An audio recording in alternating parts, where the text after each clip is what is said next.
Sometimes it's the things you don't expect that end up coming back to you. A little while ago, I uploaded a video going over games made in the Sword of Moonlight Engine, a tool published by From Software to help people make their own Keysfield games, From's initial flagship series. To say the least, it was a niche subject. I made the video and put it out there expecting only like 10 people would care. And while I'm not saying I was wrong, one of those metaphorical 10 people actually got in contact with me. Developer Tell All, maker of the game Hope Deferred, offered out of the blue to send me a Steam code for the game. I knew of Hope Deferred as it stood out a bit next to the other Sword of Moonlight games and saw no reason to decline, so I accepted. They were the first dev to ever offer me something like this, and it felt kinda cool. So, in gratitude, I made an offer. This was a recent Sword of Moonlight game, and with my upload schedule, it would take a good while before I'd get around to it. That felt like kind of a rude thing for the first time a dev ever gifted me a game like this, so I offered to make an individual video about it in thanks.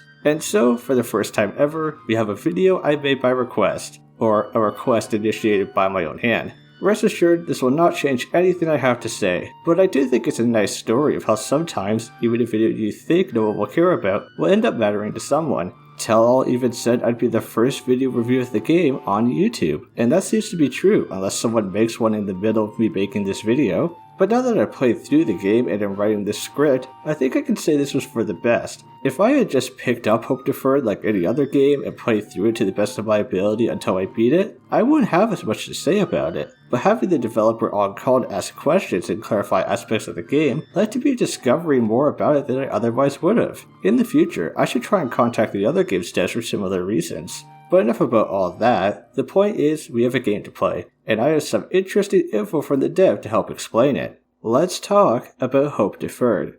Okay then, this is going to be a weird one. You'd think I'd start off with the premise or story, but no. The only way to start talking about Hope Deferred is to say what happens in the first few minutes. The game starts you off in a cell. Everything's red, and the music in the background is droning, mixed with the sounds of a far-off conversation, with the occasional car crash and beep of a smoke detector. You look into the mirror on your wall, and get identified as an idolater. You can now leave your cell, talk to others, and run past your giant pig guard to find a key to escape. No weapon yet. You make your way out, find yourself in this scary red castle-y area, and try to orient yourself by checking out the signs placed around. This was one of the most memorable parts of the game for me, and it legit jump-scared me on first playing. Many of the signs in this game aren't text, but these scary images of deformed humans. I'd explain them, but I can't. Moving along, this dragon here is friendly and in fact a shop vendor. The fountain here both heals and saves, convenient, and moving forward, this guy gives you a knife and asks you to kill one of two guys. You can't even really figure out who is who, but you pick one, kill them, and you are no longer an idolater. You level up and become a murderer. I go forward and find Trusty Patches, who of course convinces me to jump down into an area of no escape, and an NPC there gives me a lecture on proper neck stretching techniques. Welcome to Hope Deferred. This game isn't like your average Keysfield. Although really, despite everything, Hope Deferred's gameplay is actually very simple. There's a handful of areas each with a boss at the end, and a key to the next one. You kill enemies with melee or magic to level up, collect blood and tears as your health and mana restoring items, find the occasional wizard who teaches you a spell. It's a little unconventional at times, but still easy enough to understand. But then we get to look at the differences. Starting off with the fun one, this game has platforming. Or maybe we should call it falling with style? You can't jump, but you can run off ledges and float your way down a good distance. With no fall damage and some level design that takes advantage of that, there may be some things to discover. I know my sample size isn't that large yet, but I don't usually see many Sword of Moonlight games play around with verticality like this, so it was nice to see. Exploring is decently worth it in this game. Chests are rare, but always hold something good in them, be it keys or equipment. All your standard pieces of Keysfield armor, like helmets, body armor, leg armor, and no gloves. Why am I not finding any gloves? How odd. After finding all these keys though, you notice they aren't always for the main path. There's a handful of optional areas in this game, and upon entering the first one is when this game really got my attention. Do you recognize it? It's the first area of Keysfield 1. Not a complete copy, but the same map with new enemies and items. It's got some tough foes, but a bunch of good rewards. The enemies also actually stay dead here, so progress is steady, but permanent. I could even find some empty bottles to fill up at the save fountains, except wait. They aren't filling up. These balls were kind of presented as important, like they're a big treasure to find, but they don't fill up at fountains. How odd. Oh well, this is still a fun little inclusion. It's too bad the door that would normally lead you to the second area in Kingsfield 1 doesn't take us there. Could you imagine if this game just had the entirety of Kingsfield 1 in it? That'd be ridiculous. During all of this, you may notice some things. Every time you level up, the game tells you you're a bad person. You also don't have a health bar or anything on screen. Magic is very powerful compared to melee, and that was intentional. According to the dev, melee being weak was supposed to signal killing isn't fun, while magic as an easy mode was a nod to the Souls games where that's kind of the case. It was refreshing to play a magic-focused game with this style. I should really get around to Eternal Ring one of these days. Enemies will sometimes also drop these gems, which I'll say right now are meant to be sold. I asked the dev to be sure. I'm not having another Neo Under situation here. I'd say you could double check with the NPC that describes items to you, a common thing in Kingsfield games, but he may just give you Bible quotes or random info, or just tell you what the item is without explaining its gameplay function. Apparently, a lot of the game's lore is in these item descriptions, just like Dark Souls. But sorry to tell all, I'm not the guy to jot down every piece of dialogue and piece things together. I look up other people's videos to explain them to me.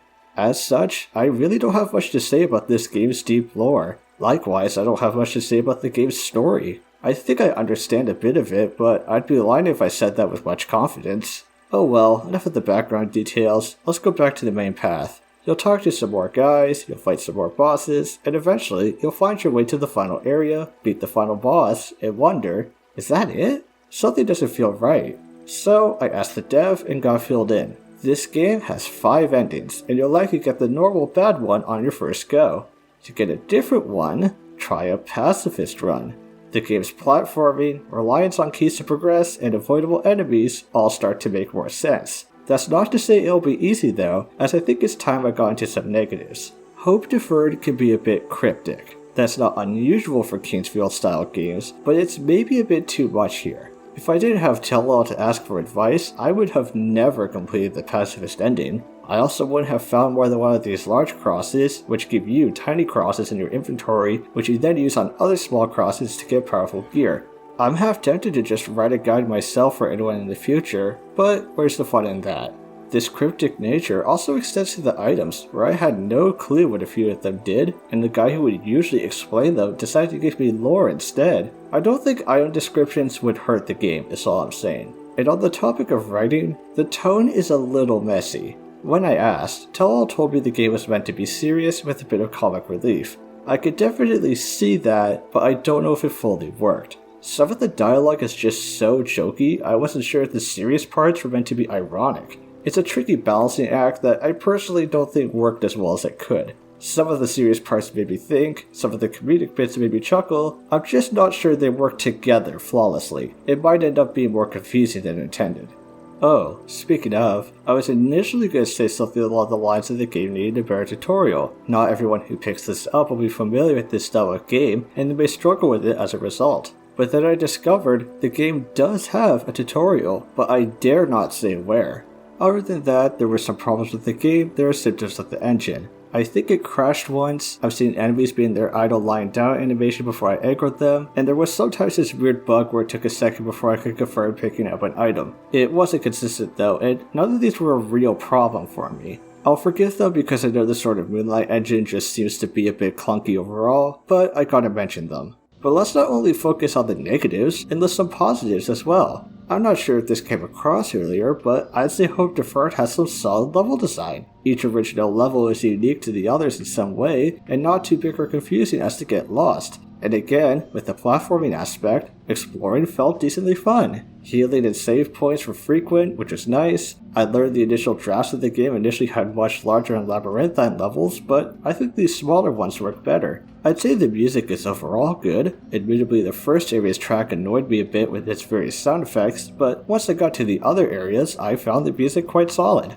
I also thought the game was quite well paced. Due to its design, I never needed to grind or anything to beat it. I also never got stuck on a puzzle for long, except for the more purposely cryptic optional ones. And while I was confused for a good chunk of it, playing Hope Deferred felt engaging with it keeping me on my toes. I never knew what weird thing I'd encounter next, from areas to imagery to dialogue. I can't say I was ever bored.